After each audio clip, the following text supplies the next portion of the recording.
മഴക്കാലം ഇതായിട്ട് കഴിഞ്ഞു. കൂടെ സ്ഥിരം വില്ലനായ പനിയുമുണ്ട്. നമ്മുടെ കുട്ടികൾ സുരക്ഷിതരാണോ? ഞാൻ ഡോക്ടർ ഷെറിൻ, കൽത്തപ്പടി കാരിത്താസ് ഫാമിലി ഹോസ്പിറ്റലിലെ പീഡിയാട്രീഷ്യനാണ്. മഴക്കാലത്തൊരു പനി അത് സർവ്വസാധാരണമാണ്. കുട്ടികളിലെ പനി കാരണങ്ങൾ പലതാണ്. ചെറിയ വൈറൽ പനി മുതൽ മെനിഞ്ചൈറ്റിസ്, ന്യൂമോണിയ പോലെയുള്ള രോഗങ്ങളിലും പനിയാണ് മിക്കപ്പോഴും ആദ്യ ലക്ഷണം. ഇക്കൂട്ടത്തിൽ ഏറ്റവും കൂടുതലായി കാണപ്പെടുന്നത് ഇൻഫ്ലുവൻസ പോലെയുള്ള വൈറൽ പനികളാണ്. ഇപ്പോൾ കോവിഡ്. ഈ മഴക്കാലത്ത് ചില അസുഖങ്ങൾ പ്രത്യേകം ശ്രദ്ധിക്കാതെ വയ്യ.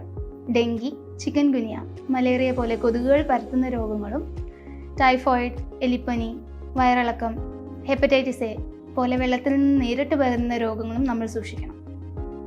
ഇതിനെതിരെ പ്രതിരോധം നമ്മൾക്ക് എങ്ങനെ തീർക്കാം?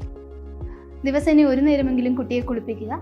പുറത്തേക്ക് പോകുമ്പോൾ മാസ്കും അതുപോലെ തന്നെ ഫുൾ കൈയുള്ള ഷർട്ടുകളും മോസ്കിറ്റോ റെപ്പല്ലൻസും ഉപയോഗിക്കുക. കൊതുകുകൾ പെരുകാതിരിക്കാൻ വീടും പരിസരവും വൃത്തിയായി സൂക്ഷിക്കുക.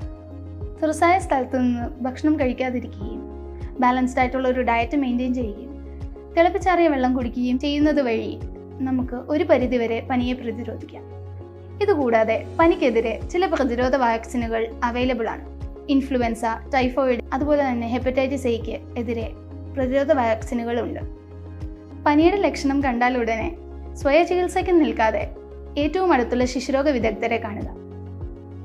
ഈ മഴക്കാലം നമ്മുടെ കുട്ടികൾക്ക് സന്തോഷത്തിൻ്റെതാവട്ടെ, പനിയുടേതല്ല.